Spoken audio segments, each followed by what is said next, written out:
Good evening and welcome to the regular Planning Commission meeting of May 10th. And could you take the roll, please? Chair Suma, Present. Vice Chair Chang, Here. Commissioner Aiken, Here. Commissioner Liu, Present. Commissioner Heckman, Present. Commissioner Reckdahl is absent, Commissioner Templeton. Here. We have a quorum. Thank you very much. We have a quorum, so we should, I guess we're not doing any of the instructions anymore, so we will move to public comment for items that are not on the agenda. Do we have any speakers? No, have not received any speaker cards or raised hands. Okay, thank you for that. And then do we have any agenda changes, additions, or deletions? I'm seeing a shaking head. Nope. Nope. Okay, so then we will move right along to the city official reports. Yes, good evening. Amy French, Chief Planning Official. We know that our council representative from the Planning and Transportation Commission for May is Ms. Chang. And we have a couple of items coming up. May 22nd, we have the SB 9 ordinance. And we also have the firearms ordinance. Let's see, that's to be published tomorrow. And if there's something in the, yes, am I too far from the mic? Thank you. I was just narrating the May 22nd packet, which is due to come out tomorrow or so. It has SB 9 and the firearms ordinance. And I believe there's something going on the 15th as well that I'm not staring at the moment. ADU. Yes, thank you, ADU. A lot of council meetings this month for Ms. Chang to represent Planning Commission. Thank you for that. And then upcoming, I did note on our packet anticipated topics items coming up for the end of May and July. So we're looking at, for the 31st, we're going to have rental registry and the NVCAP project coming. And then in June, we have a housing project at 800 San Antonio and a transportation item about Crescent Park traffic calming. And then we may be able to squeeze one more item on that agenda. If not, that goes to the end of June. We have a couple of, we have parklets coming. We're going to be talking about ordinances in Title 18 that we're changing to adapt to the permanent parklets program. And one other project, 2901 Middlefield / Ellsworth. So this is a request for rezoning. So that's on the docket for Planning and Transportation Commission. Thank you. Thank you for that. And commissioners, do you have any questions for staff? Okay, then I guess we should move on to our action item. So, oh, go ahead. Sorry. Thank you. Ms. French, you want to, I think the council last week dealt with one of the issues that we had sent a recommendation to them on the Yale parcel map. You want to report back on that? And you were, let's see, somebody was the representative. Was you again, because it's May. Council did proceed to deny that application for the lot split. Yeah, and I don't know, Brian, if you want to add any color to that. I think they had sympathy for the applicant the same way we did, but then I think for the same reasons that the commission did, denied the application, but they did have a little bit of discussion about other vehicles that might be used to help them, such as rezoning. So staff is going to do some investigation on that. We'll see what happens. Anyone else? Okay, then we will move on to, Oh, yeah, transportation. oh, Thank you. Didn't mean to ignore you. Mr. Kami, Director Kami.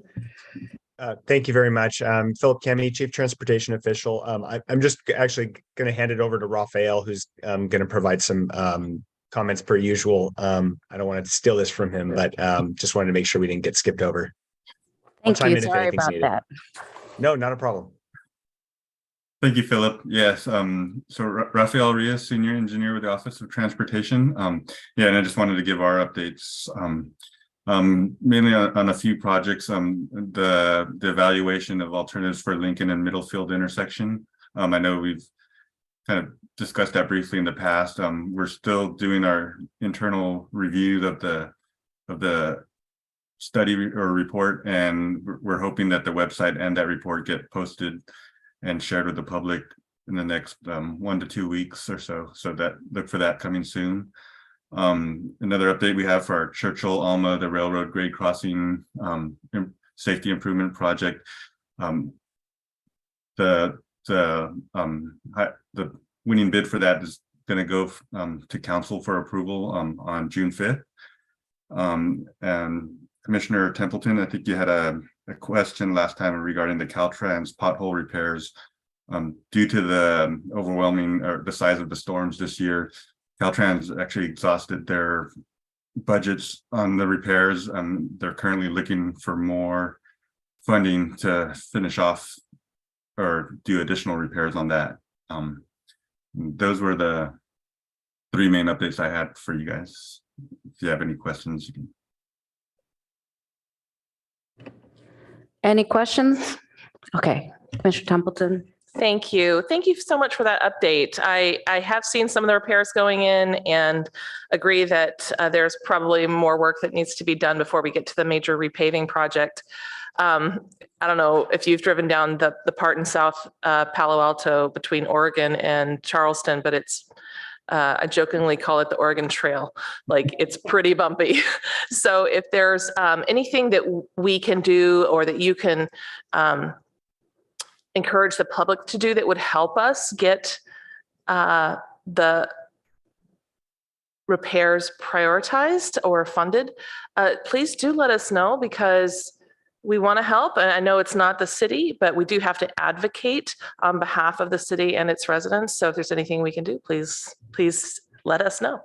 Sure thing. And I do it myself, but I also recommend if anybody notices like any really unsafe or dangerous potholes, you can be entered directly onto the Caltrans website if you just search for Caltrans service request, and the first thing that pops up is a place to enter it, and they're usually pretty quick to respond to real like significant safety issues. So that's a really good point. Is there any way that you can work with the communications team to put a link to that form in the next city newsletter? Sure. Yes. I think that'd be very helpful. Thank you. Commissioner Chang? If I may, Oh, apologies. Just if I may really quickly, I just want to note that I did actually speak with the division District 4 division chief today about this, and he let me know that usually they can repair the potholes within a reasonable time, but unfortunately, because of all the heavy storms, the damage was just so significant that they spent all the money that was allocated for it, and so they're trying to work through, I think, their administrative process to get more funding allocated to it. I did let him know that if there was anything we could do to support, that he should let us know. So wanted to share That is wonderful. Thank you so much for speaking with him. I would say that it has been, Santa Clara County has been one of the counties declared a disaster area by FEMA during the storm emergency. So if there's any funds there, that might be an opportunity to investigate as well. Thank you. thank you. Commissioner Chang? Yes, question for Mr. Rios. So regarding the report, or that the review and report that you said will be posted for Lincoln and Middlefield in 1 to 2 weeks, are you going to notify the public commenters who wrote in about that when it goes up, or is it just sort of up to them to check?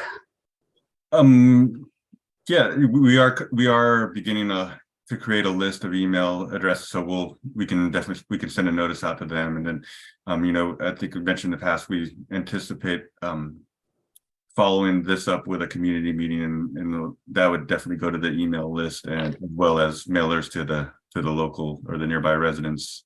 So. Okay, great. Thank you. And for the record, Commissioner Rekdal has joined us. Any other questions? Okay, thank you very much. And I think unless staff has anything else, we're ready to move on to item 2, which is review and recommendation to the Finance Committee on the capital improvement plan. Yes, we have staff from Long Range Planning. Chitra Moitra will be presenting, I believe. Yes. Good evening, Commissioners. I'm Chitra Moitra, Long Range Planner. I will be giving you a short presentation tonight about the CIPs. So let me share my screen with you.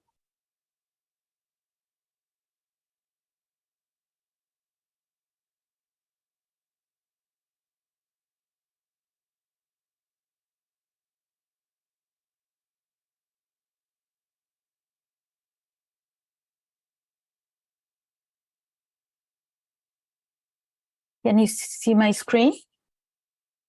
Yes, we can. Okay. So tonight, the PTC would be reviewing the 22 new CIPs for the year 2024 to 2028 for comprehensive plan consistency, and forward the findings to the Finance Committee as well as the City Council. So let me just discuss a little bit about the purview of the commissioners.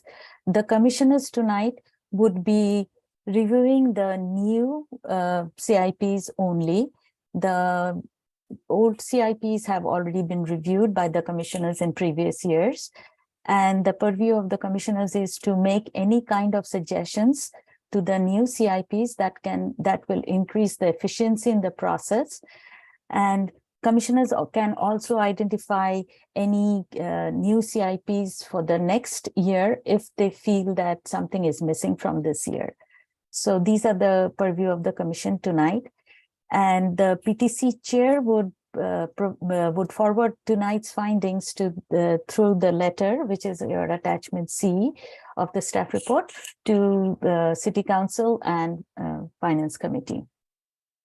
So to assist your review tonight, we have the city staff from different departments, including budget, public works, community services, and utilities, police, to help you answer any questions you have on the CIPs, on the new CIPs tonight. And I would also like to mention here that tonight's review is the CIPs, and it's not the annual comp plan implementation program reviews which you go through during fall of every year. So this is different. So this year, the city department have started identifying new CIPs last year, like from fall of last year. And these CIPs, the new CIPs were identified based on the citywide infrastructure need, as well as the City Council priorities. And the selections of these projects are made by individual departments, and that's based on their budget, on their staff resources, and on the needs. So this year, we have identified 22 new CIPs in the capital budget book, and staff has used the same analysis metrics as they have used in the previous years to align with the comprehensive plan. So each new CIP is aligned with the element, comprehensive plan element, goal, and a policy or program where appropriate. Attachment A of your staff report also shows that's the Excel matrix, which shows each new CIPs and the aligned goals, policies, and programs. To that, staff has also added information on what sort of boards and commission review is required for the CIP, as well as if any environmental review is required by the CIP or not. And the capital budget book, which we have distributed last week, that includes the individual project cost as well as the project timelines. So this year, the capital budget book includes 199 capital improvement projects. And as I mentioned, 22 are new. So this year, Commission would be focusing on only the new CIPs which have been forwarded to you. So let's talk about the whole, the 199 CIPs in the budget book. Of that, about the natural environment element has about 42% of the CIPs, and the community services element has about 37% of the CIPs. And both land use and transportation sections have 7% of the CIPs. This year, the communities, this is the distribution of the new CIPs, and as we can see, 16 of the 22 new CIPs, which is more than 70%, has aligned with the community services element of the comprehensive plan, and 2 with the natural environment and transportation, and 1 with safety and business. So the next few slides would be some highlights of the new CIPs.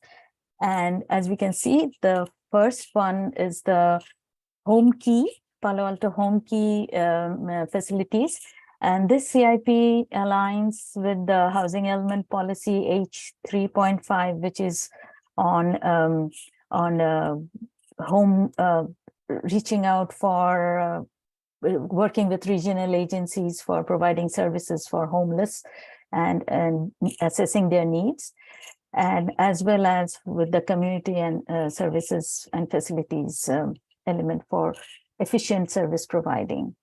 The other 2 are the 2 grade separation projects, CIPs, which are aligned with the transportation element of the comprehensive plan. The next lot of CIPs are grouped as facility improvement or equipment replacements. And these are like out of the 22 CIPs, 10 of the CIPs fall under this category. And all of these align with either goal 3 or goal 4 of the community services element, which includes maintenance of parks and community services and planning for more parks and community service facilities. The next group of slide is on parks and outdoor improvements. And there are 6 CIPs which are grouped under this. And all of these, as a previous group, aligns with the community services element of the comprehensive plan. And it's the same, more or less, the maintenance of parks and community services section of the goal 3 and 4. The last group of CIPs are including all sorts of utility upgrades and improvements. And there are 3 CIPs under this category. And these 3 CIPs align with the natural environment element of the comprehensive plan, especially the energy section, policy N7. So as we can see here, that all the 22 of the new CIPs discussed aligns with the comprehensive plan elements. And after tonight's review of the CIPs by the Planning Commission, the budget would be reviewed again by the Finance Committee as well as the City Council. And the process of budget review has started from May, and it will continue through June. And the final budget hearing adoption would happen on June 19th.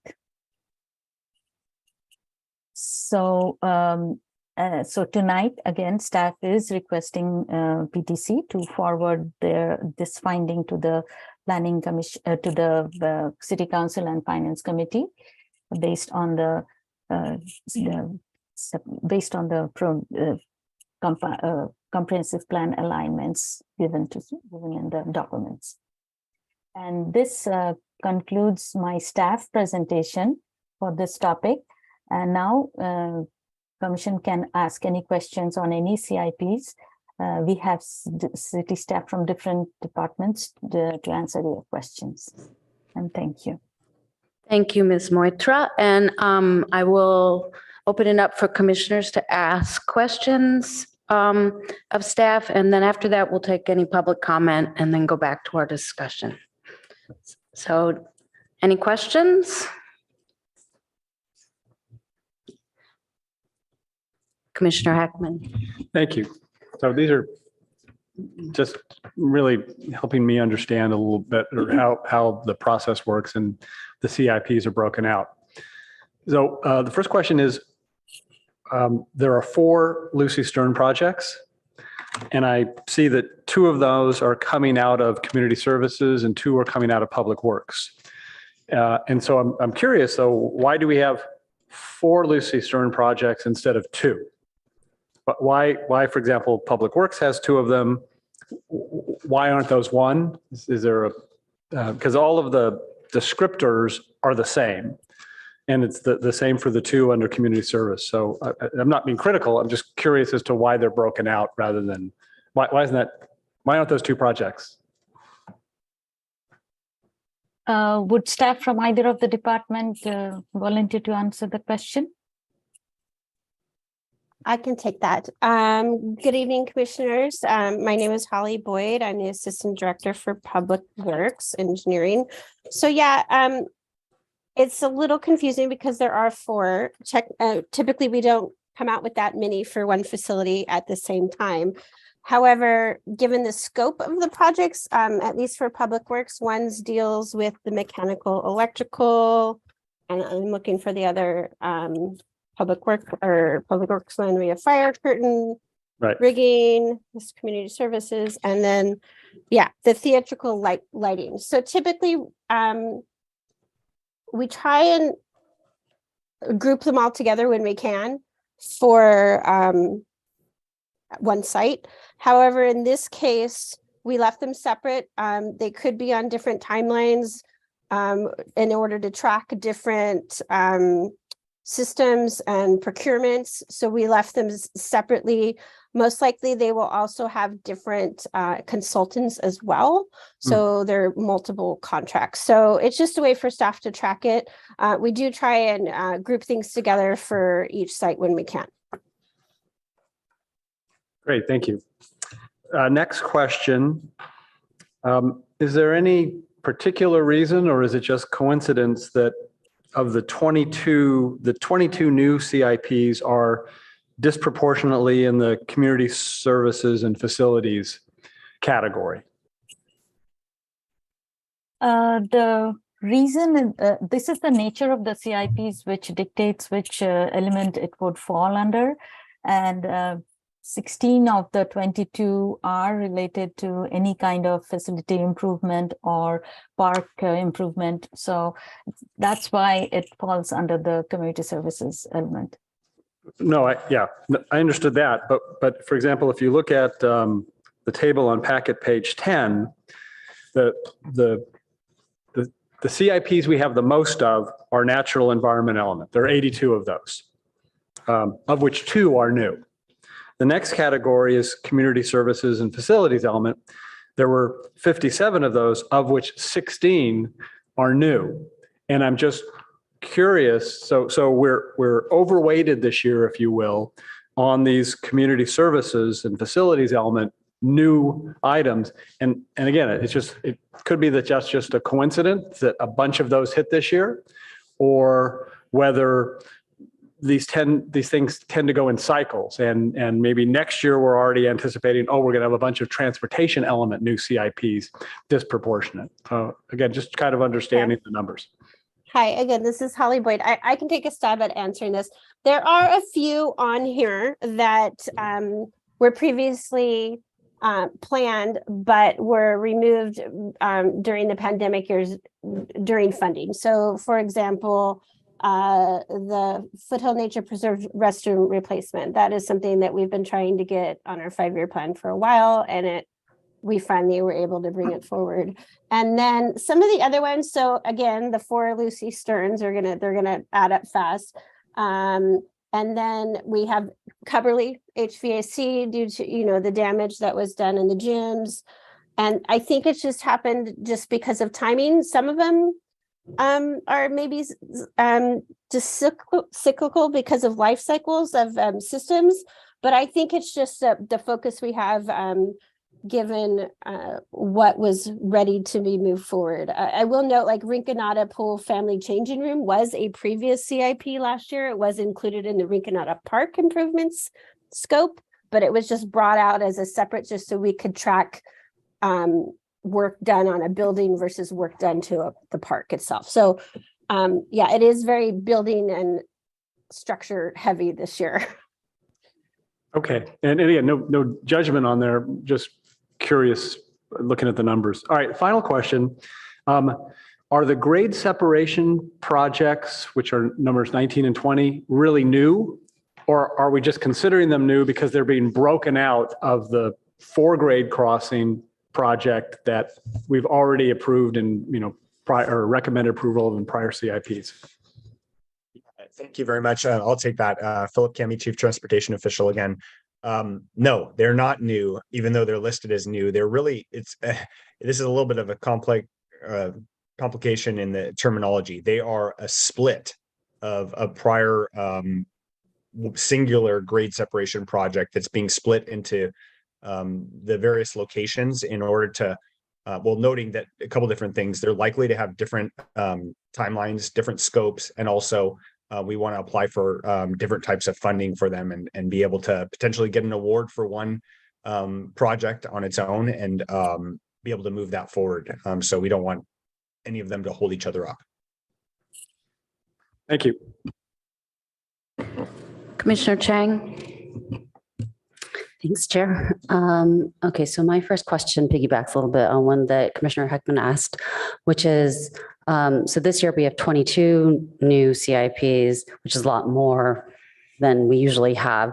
And I'm wondering why that is. Is it just kind of coincidence because we're splitting some that are not really new, or just sort of work streams the way Ms. Boyd was talking about? Or is it because there's a whole bunch of deferred work because of budget cuts during the pandemic, or some combination of those two, or something else entirely?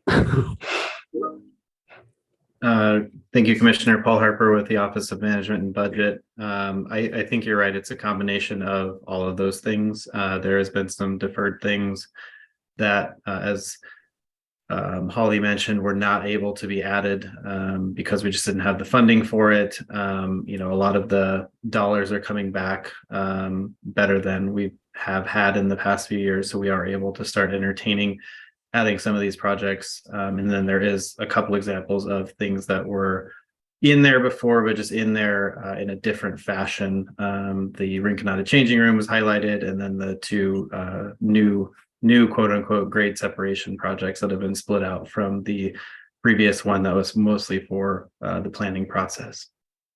Thanks. Okay, my next question relates to number 7, the cardiac monitor replacement on packet page 18. And I guess it's also numbered FD 27,000.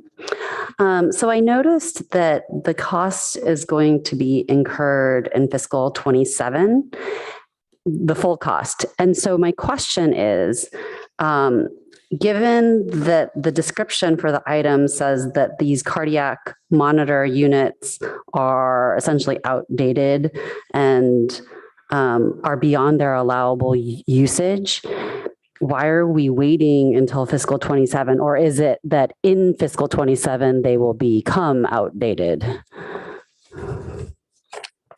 Paul Harper again. Yes, it's the second one. Essentially, those, along with other equipment for the fire department, are on replacement schedules. And so at that point in time is when they are due for replacement. We can certainly update the language in that project page a little bit to clarify that that's when they will be out of date, is at the time of scheduled replacement.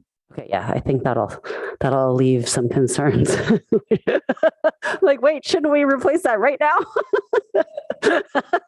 Okay, great, thank you. Let me see, my next question is, for all the Lucy Stern projects. So I understand that they've been split apart, possibly for tracking purposes, possibly because some of them may take place at different times. So I was wondering about the implications for them. Does it mean that the theater is going to be closed for an extended period of time?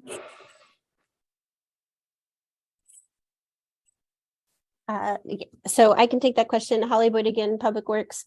So we're coordinating with all these projects, the mechanical, the lighting. There's actually one that's not highlighted. We're also going to be replacing the seats. And doing some minor ADA work as well. So that's more of what I'm just going to call in like the audience area.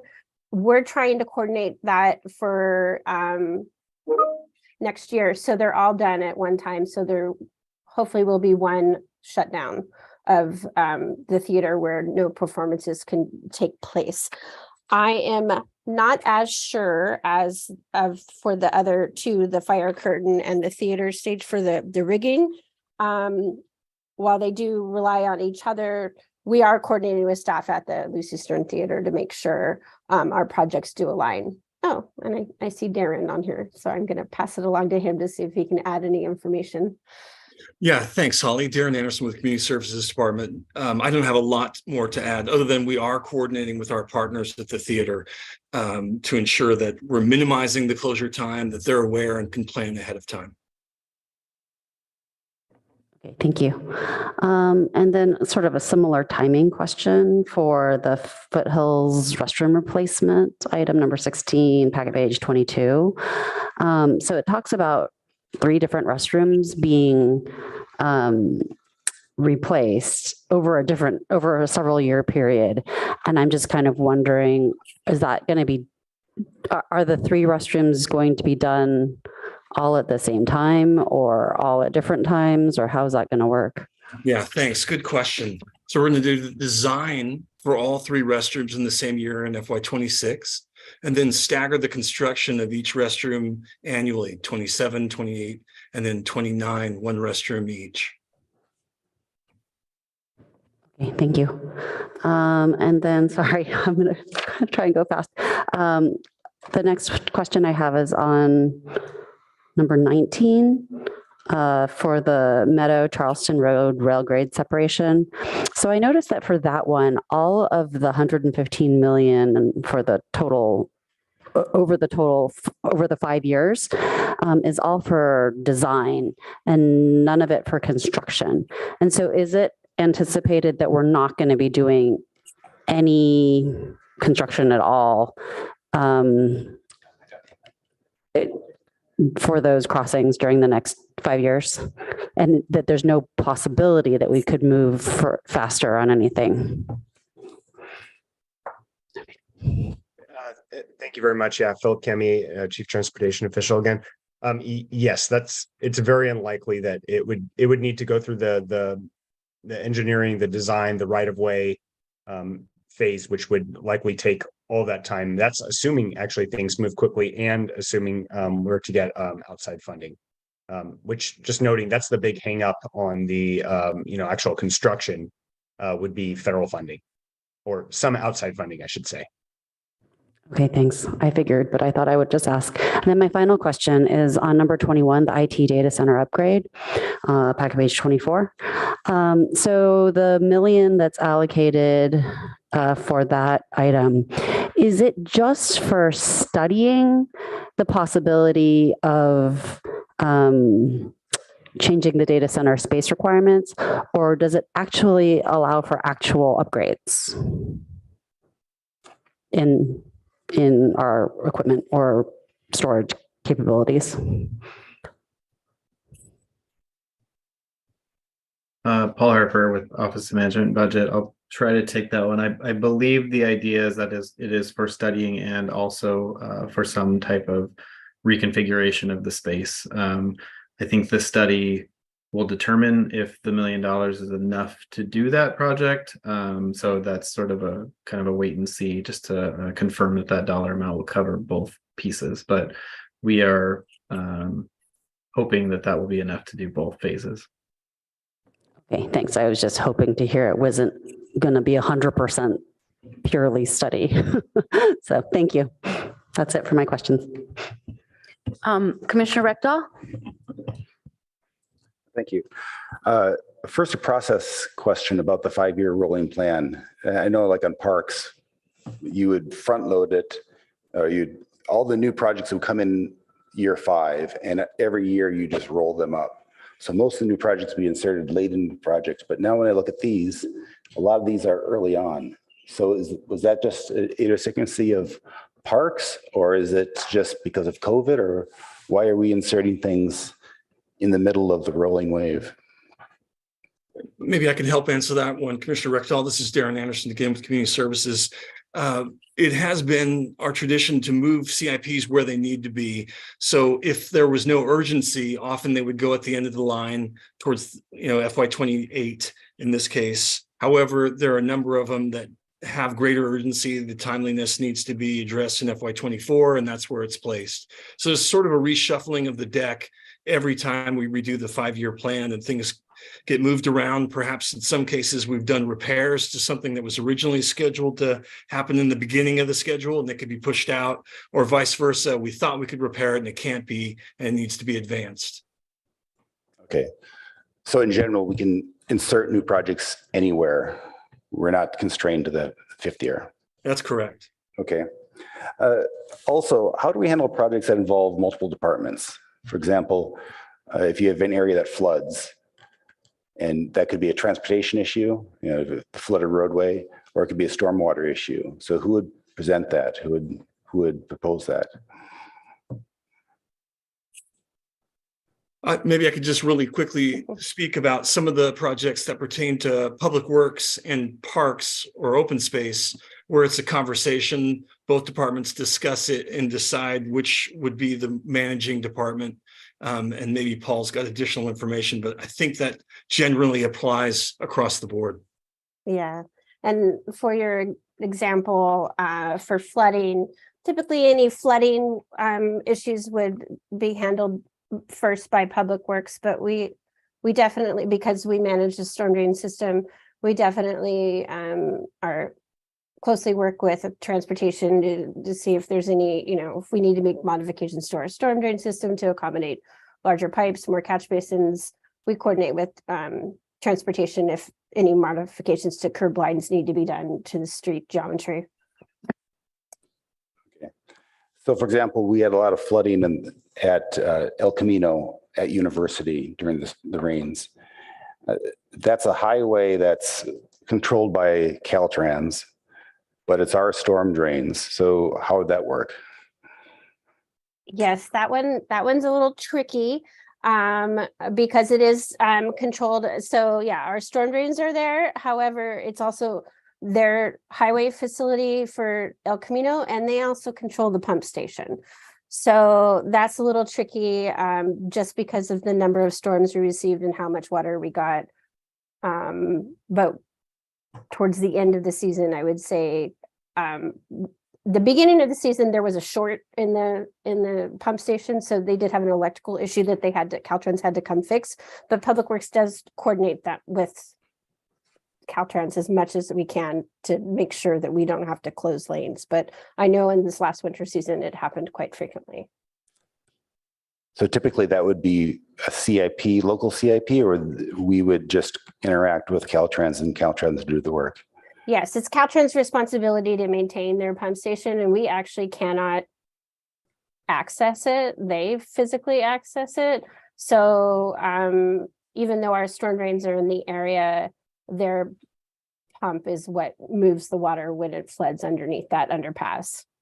So we coordinate with them. Yeah, we wouldn't have a city CIP to address that. Okay, thank you. Commissioner Templeton? Thank you. Thanks for that great question, Commissioner Rectal. I think we need to understand as a city that resources that we rely on for safety that are managed by another agency, that we need to make sure that we hold them accountable in the best way possible. So if our city is experiencing the downsides of poorly maintained infrastructure that's managed by another agency, that's on us to let them know that it's impacting us. And so I don't know why we don't have money set aside for that, but perhaps that's something to think about for future years, because we do need to have streets that aren't flooded and pumps that work. Along that line, I did not read the large binder in its entirety. I focused mostly on the new things, but can I just ask if there was any money allocated for the Palo Alto portion of road improvements on road safety improvements and bike lanes on El Camino? Does anyone know if that's included somewhere in a previous not new project?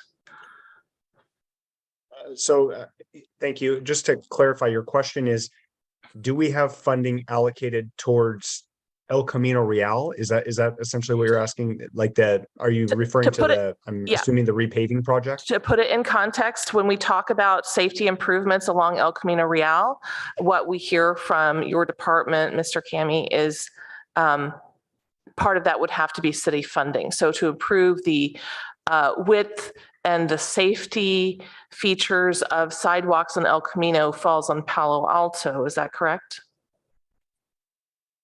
Well, no, that's a little bit mixed. It's not. So I'm sorry. So you're talking about the width of the lanes? Any safety improvements whatsoever on El Camino that aren't the pavement? No, well, to be clear, so to be clear for El Camino, sometimes if we were to ask for Caltrans to go above and beyond what they believe is necessary or what they're planning to do, then they would require us to fund it. To answer your question, though, just more broadly, we don't currently have plans developed for El Camino. El Camino, the current project there is repaving, although Caltrans is currently discussing the possibility of incorporating bike lanes into their plans.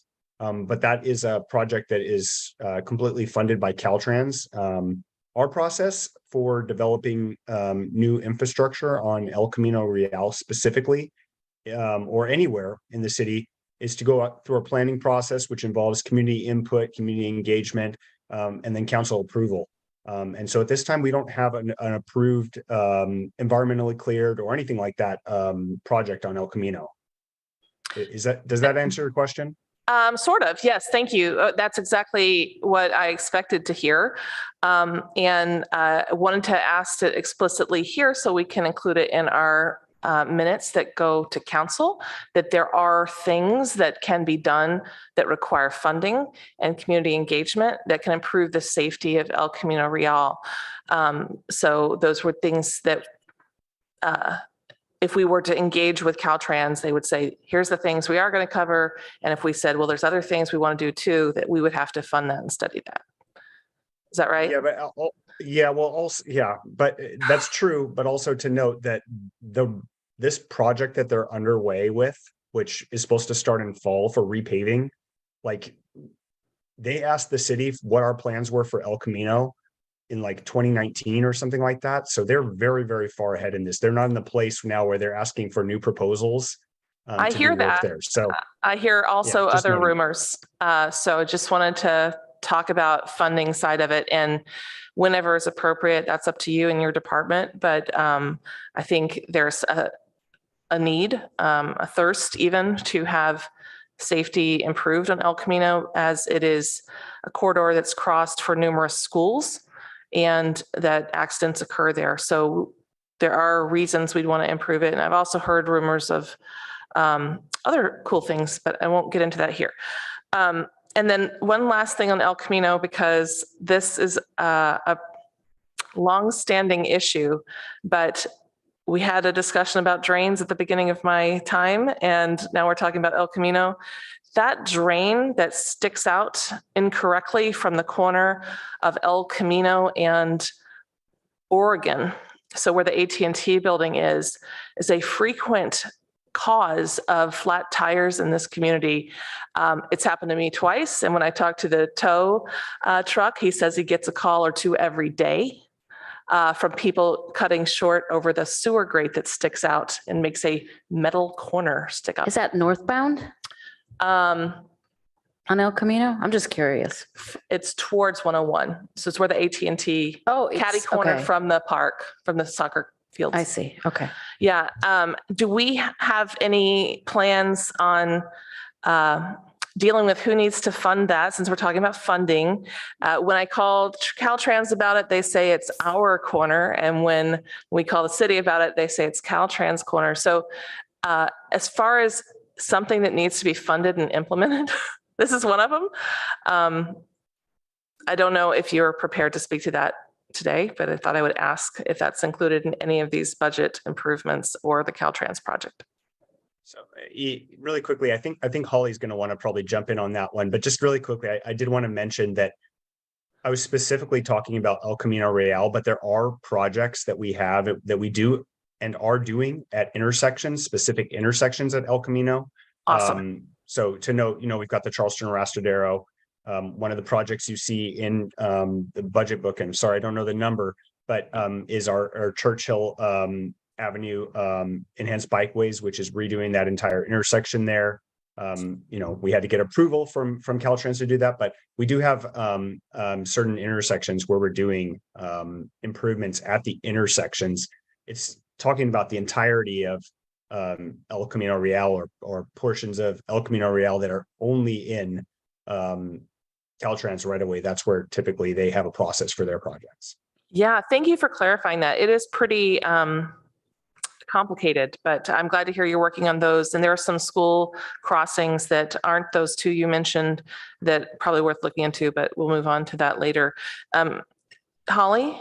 Yes. Okay. So yeah, El Camino, Oregon, Page Mill is the Bermuda Triangle, because you're familiar with it, huh? Yes. So I'm actually not sure. I know what you're talking about. The storm drain grate. I'll check into that, who it actually belongs to, because we got El Camino is state, Page Mill in Oregon are county. But if it's a storm drain on the actual state facility, it may be city. However, I will say that when you pave a street, you do have to go through and adjust all the grates and fix broken ones. So if it can't be fixed sooner, it will be fixed as part of the paving project. That would be amazing. I have been trying every possible channel for about a decade on this one. So if you can get it fixed, it's a huge win for the city. Okay. Great. My last question was about the number 15 Rinconada Pool Family Changing Room, packet page 21. I wanted to say that I know some people in the special needs community who have wanted this for a long time, and I'm really happy to see it getting implemented. I know we had to put it off for a while. What's our confidence level that should the funding be approved, that it will get done by 2024? That's the fiscal year starting soon, right? This summer? Yes. So if it gets approved, the funding will be available July 1st. So what will need to happen first, and I know Community Services has prioritized this one as the most important in that Rinconada area. So that's why it is moving forward in 24. We'll do an RFP to hire a consultant who will then look at options to design or repurpose some of the storage areas in that, but the design will happen in 2024. So most likely, and then the funding for construction is available in 2025. So most likely. So it'll still be a couple of years. It's a couple years out, yeah. Is there any funding available for a temporary solution so that people can enjoy this pool this summer? We haven't looked into that. I don't know if Darren, you know anymore, but it's something we can talk about with Community Services. No, right now we don't have another option. This is what we've got allocated funding. So what do you do when you have a special needs person come into the pool? They have to come dressed, or? Like all ADA requests, they're analyzed, and we do anything we can to try to meet their needs. So it's on a case by case. Okay. And anyway, I'm glad it's being built and we'll have it in a couple of years. It would be good to think about options that people can have to enjoy the pool this summer. Thank you. Thank you for those questions. My questions have been answered, so unless my colleagues, okay, Commissioner Rectal? A quick follow-up about county roads.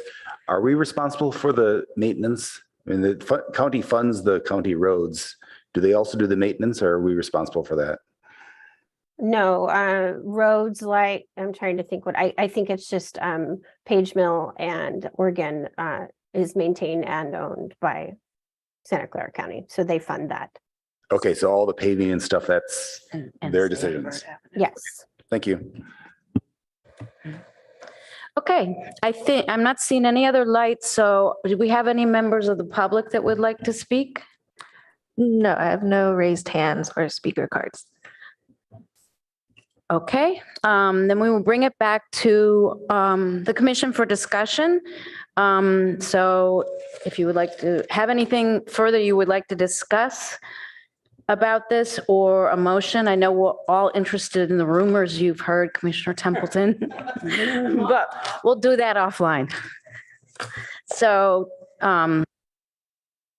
Commissioner Chang? I did have one more that I forgot to ask. So for the scheduled vehicle and equipment replacement, we brought this up last year as well, asking if we are replacing with electric vehicles where possible, understanding that sometimes it's not possible for some of the vehicles that we need. So I just wanted to ask that question. Yes. And I might call in Darren for help. So this item here is really just to add the fifth year, the 2028 funding for the vehicle replacement cycle.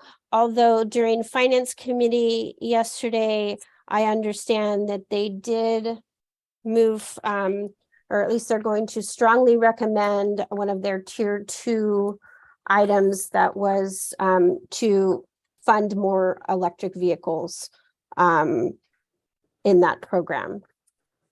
I missed that discussion, Paul, at the end of the day, but do you have anything to add? Yeah, so Paul Harper, Office of Management and Budget. So one of the tier 2 items, which were the items that were linked to the priorities that the council decided and that departments determined were needs for next year. One of them was to move the city towards full electric vehicle fleet replacement. And the way that we are starting to do that is in the fiscal year 24 project. There was a recommendation to increase funding in that project to essentially replace all the vehicles that are available or have electric vehicle availability with electric vehicles. And that would roughly cost the general fund about $800,000. And I can't remember the total cost. I want to say about $3 million in addition, but don't quote me on that number. What the Finance Committee decided to do was to split that in half. So they are adding $400,000 potentially from the general fund. This is a recommendation that they're going to give to the council to deliberate. But yeah, the recommendation was to phase that in over a couple years. And so they recommend adding half of the funding for full electric vehicle replacement in 2024. And I think the idea would be that going forward, we would relook at the replacements for the future years and kind of update the funding needs in those projects to replace electric vehicles with viable options where we can. I think so. Then for the current proposal for 28, is that budget that's proposed baking in 100% EV where EV is available or not? It is currently not. Okay. So that would need to be kind of updated. I think the idea is to get council approval on kind of the policy to move in that direction before we start setting aside dollars in that manner. Okay, thank you. Okay, thank you very much, all the staff, for being here to answer our questions. And do we have discussion, or do we want to move to a motion? Okay, that would be great.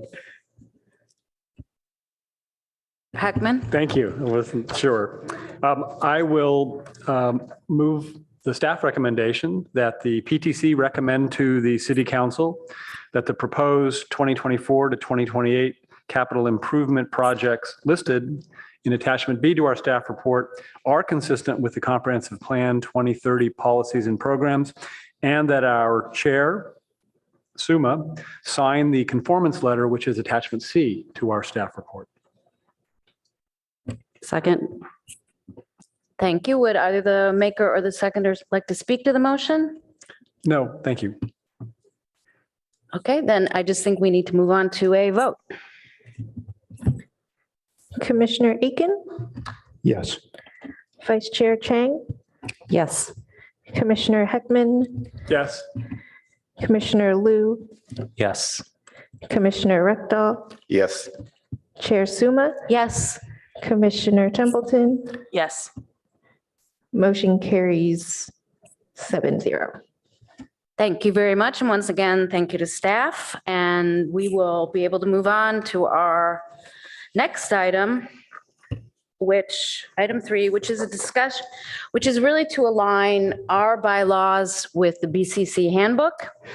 And because it was out of alignment, so that's the main thing. And because it was out of alignment, we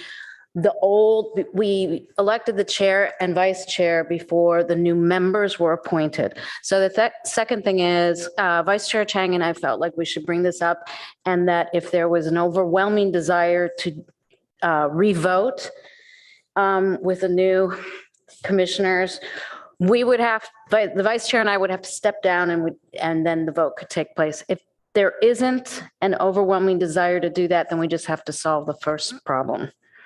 Why wouldn't you be able to vote for yourself? Pardon me? Why wouldn't you be able to vote for yourself? We would be able to vote for ourselves, but we would have to step down to re-vote. Oh, I see. Yeah. Yeah, so I do not have any interest in changing that. I know. Does anyone have any interest in? Okay, so Vice Chair Chang and I just felt like it was the right thing to do to bring it up. So we've brought it up, we've discussed it. So all we need is, do we need a vote on aligning it? Well, the bylaws we would want to vote on, Okay, the bylaws, or to, this is Amy French, to change the month when elections are held to April. And we threw out April 15th, but it could be April 1st or as soon thereafter as is practical. And okay. I have a question. There's a typo actually in the staff report. There was an ARB that was cut and paste. yeah, I saw that. Oops, cut and paste. Yeah. Oh, unless there's any further discussion, we just need a motion. I have a discussion. Oh, thank you. Commissioner Templeton? I don't know how long it will be before terms and stuff are changed again. Hopefully it won't, but to save future planning commissions the trouble, do we want to say the first meeting after people are appointed? Or does that sometimes happen at weird times? I'm not exactly sure why we want to bake the date in. It's possible that that a member would have to leave and then a new member is appointed sometime way before March, the end of March. So Yeah. You wouldn't want to have that happening each time there's a new member appointed. All right. Well, I know we have some detail-oriented legal and procedural minds on the commission. I'd love to hear your thoughts on that. Thank you.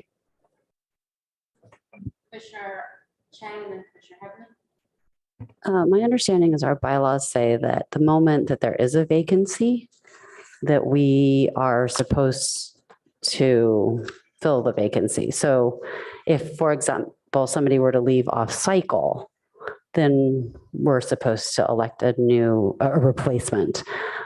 Now, I don't know how that applies in the situation where say somebody leaves on cycle, but the city council is delayed and doesn't replace them with anybody.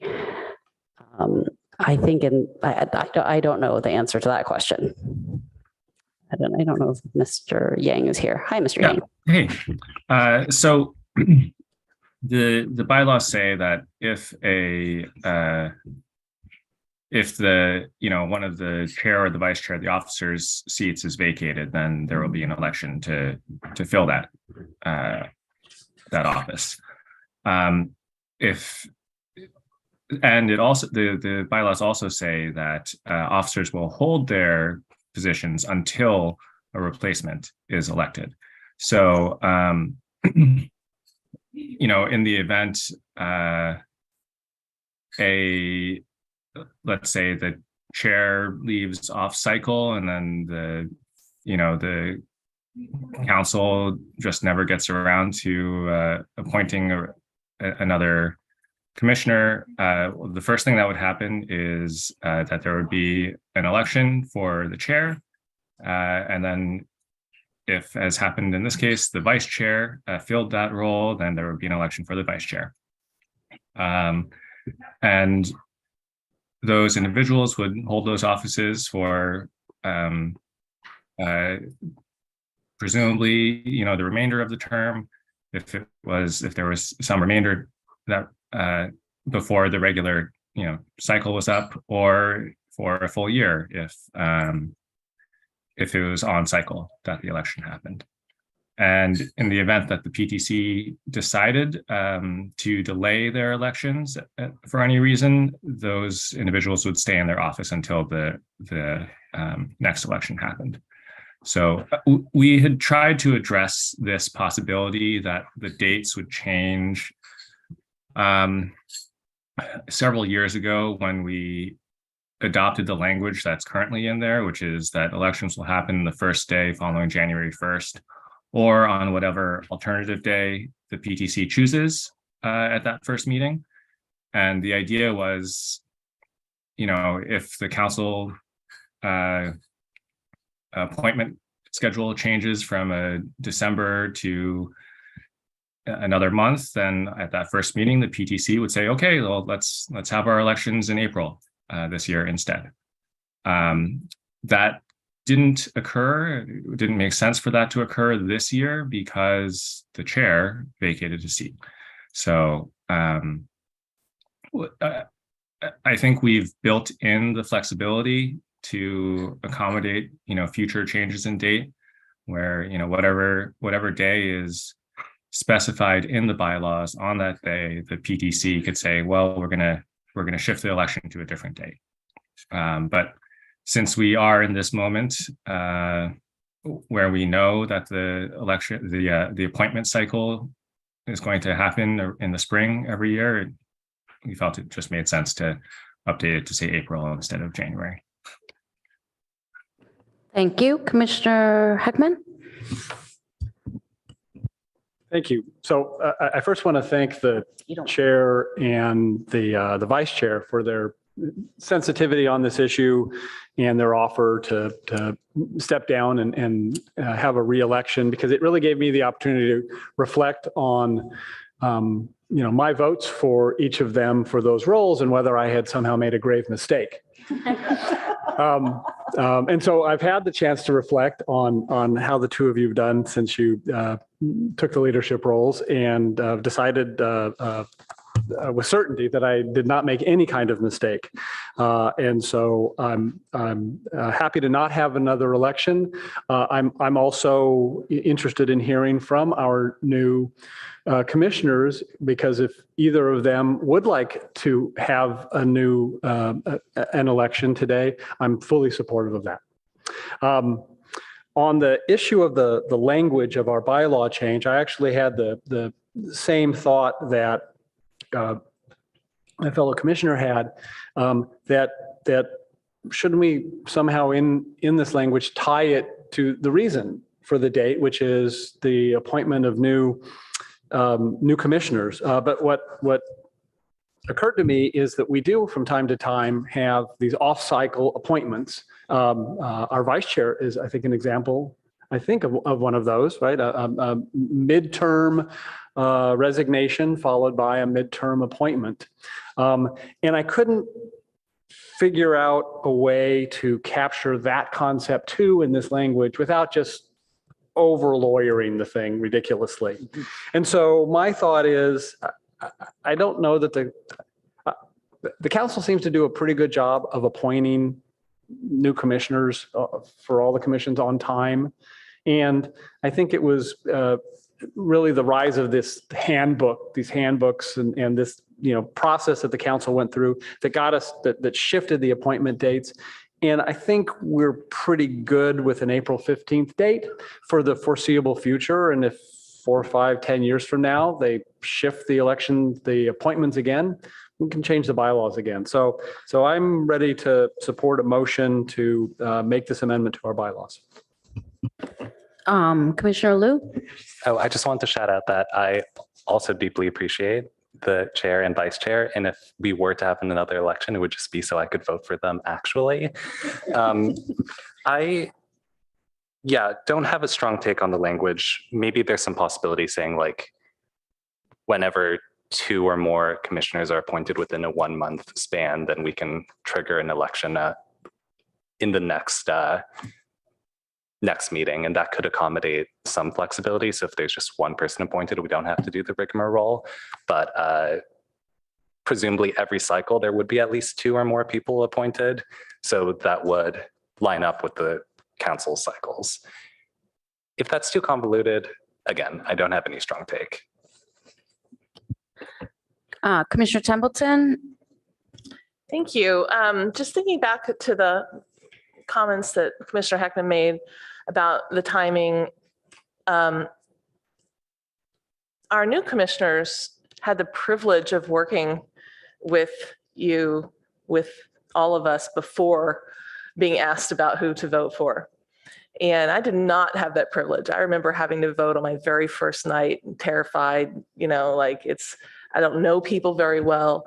Of course, I'd seen them a little bit in action, but not worked beside them. And that's just something to think about. I don't know if now's the time to change that or if we want to discuss it further, but I would say even like your second night would be better than your first night. I don't know how anybody else feels about that, but I just wanted to bring that up. Thanks. Thank you for that. Commissioner Rectal? How does it work? Can we call for elections anytime during the year? Or are we constrained? No, we can't. We typically do it on an annual basis unless there's a need, as there was when Chair Lowing vacated his seat. And then and then there was a vice chair vacancy. But I see that our attorney is here, so maybe he should answer. Oh, so I was just going to clarify, when the date, whatever it is, January 1st or April 1st or April 15th, when that comes up, the PTC would be able to specify any later date, any time in the year that they want to have the election instead. But aside from that, there's not a process to, just have an election in the middle of the year.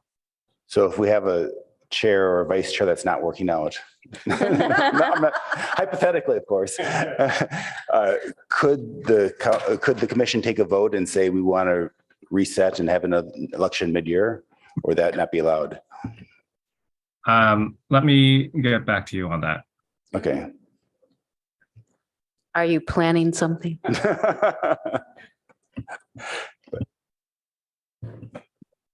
Commissioner Chang?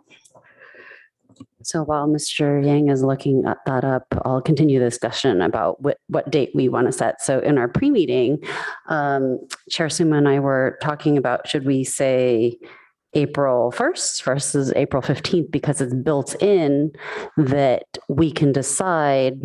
So technically the new commissioners take office on April 1st. And then anytime after April 1st is when they would be on board. By saying April 15th, we basically guarantee that there is at least one meeting. But it seems like it might be more, I don't know, because when we say April 1st, as Mr. Yang stated, we can always push it back to a date certain. So it could be a norm of ours to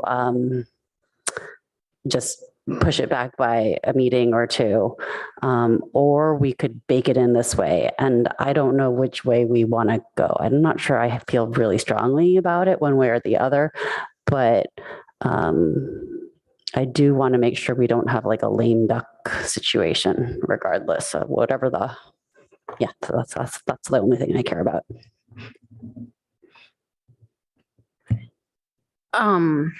I'm happy to keep it at April 15th, which was staff's preference.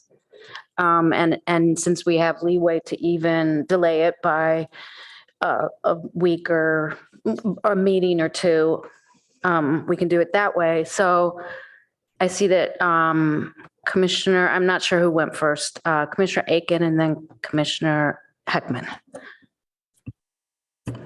Thank you, Chair. No, I was just going to express a preference for the simplest option. So let's stick with the date certain as encoded with the ability to make an exception if we so choose. Commissioner Heckman. So I may be understanding or misunderstanding Commissioner Aiken, because I'm kind of intrigued by, now that I sort of understand our schedule and that our new commission appointments in a regular schedule, that's a set date, April 1st. And so there's a scenario here where let's say two commissioners term out. And we got it's April 1st, we've got two new commissioners.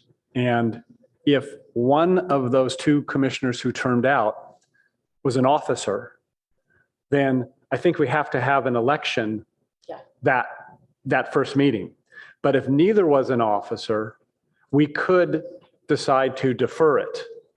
And so I like the April 1st date because that gives us more flexibility, which is what I think Commissioner Aiken was saying.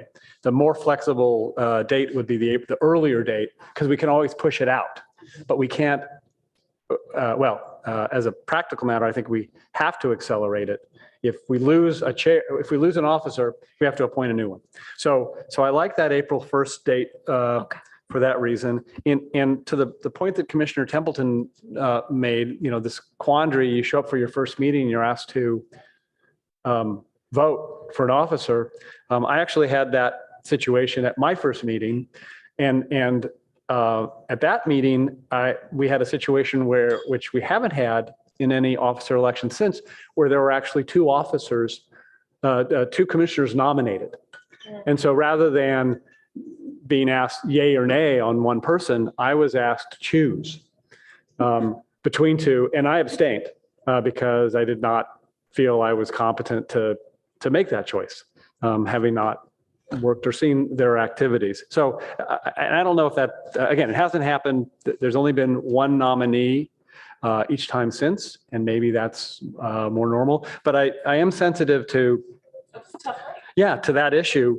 And so again, I think that by setting our April 1st, that gives us this flexibility because a lot of times we have anyway, we can play with the date, we can push it out as long as we're not compelled to elect officers because one of them is vacated. So I like the April 1st idea. Commissioner Templeton. Thanks. Just wanted to challenge the idea that we'd be compelled at any point, like if both our chair and vice chair were absent because they are going on a cruise to Disneyland, then we would still be able to function, right? We could have somebody temporarily chosen to run the meeting. So I'm not sure that we're going to find ourselves in a situation where we're compelled to elect or appoint someone on other boards have been a part of. That's what we do. especially if we're having our first meeting, we don't have a chair yet. We ask someone to run that meeting and then we have the elections. So it's just something to think about. I'm not sure it's a compelling situation. I'm not sure that changes anything about our discussion either. So throwing that out there. You have convinced me that April 1st, April Fool's Day is the best. So if there's no further, I think that's clean and it aligns with the BCC handbook. And if that's okay with staff and everyone else, we can go ahead. I think we're ready for a motion. I do just want to answer Commissioner Reckdahl's question. We don't have a procedure for a recall of the chair or vice chair.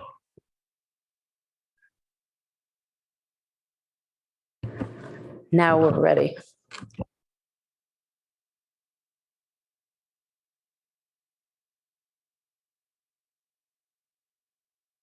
Commissioner Hackman. Maybe it's that I like the silence less than anybody else. that I end up jumping up and making these motions, but when anybody could. But I will do it. So I move that the PTC amend section 2.1 of its bylaws to replace the January 1st date with April 1st. I'm sorry, but before we have a vote on this, we should just check if there's any public comment. Yeah. I'm so sorry. Do we have any public comment? No. Thank you for reminding me. Is there a second? I'll second. Thank you for that. Would either of you like to speak to the maker or the seconder? No, thank you. Okay, then we can just go ahead and call the vote. Commissioner Templeton, Yes. Chair Suma, Yes. Commissioner Reckdahl, Yes. Commissioner Liu, Yes. Commissioner Heckman, Yes. Vice Chair Chang, Yes. Commissioner Aiken, Yes. motion carries 7-0. Awesome. Thank you very much. Moving on to the last thing we have for this evening, which is just one set of minutes to approve draft verbatim minutes of March 29th. Do I have a motion? I will move approval as revised. Second.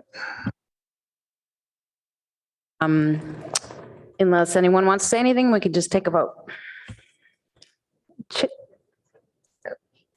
Chair Suma, Yes. Vice Chair Chang, Yes. Commissioner Aiken, Abstain. Commissioner Heckman, Yes.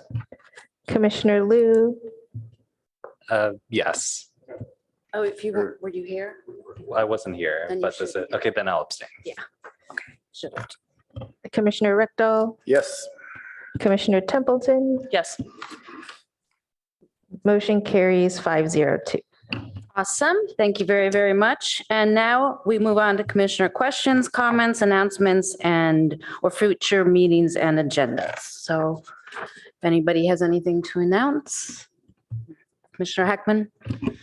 Thank you. So I got 2 meetings under my belt before the pandemic hit.